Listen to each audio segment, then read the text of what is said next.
Rada by som vás dnes upozornila na jeden fakt, ktorý sa nám deje, a to, že mi voláte s tým, že máte všetky príznaky hypotyreózy, vlastne zníženej funkcie štítnej žľazy, a to je, že bývate veľmi často unavená, padajú vám vlasy, máte suchú pokožku, lamavé nechty, máte výkyvy nálad, výkyvy hmotnosti, nepravidelnú alebo bolestivú menštruáciu, studené nohy a veľa iných príznakov, ale napriek tomu sa vám to vôbec neprejavuje v krvi a pani doktorka vám povie, že štítnu žľazu máte v poriadku.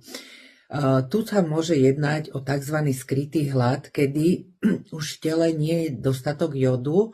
Štítna žľaza sa snaží vyrábať z toho, čo má, ale samozrejme už trpí celé telo aj ostatné orgány a ono sa to potom často prejaví až vtedy, keď buď prežijete veľký psychický stres a vtedy štítna žľaza potrebuje viacej hormónov a okamžite sa dvíja hladina TSH, alebo keď otehotniete, takisto veľakrát mi ženy volajú, že dovtedy mali všetko v poriadku a zrazu majú TSH vysoké a už majú problém.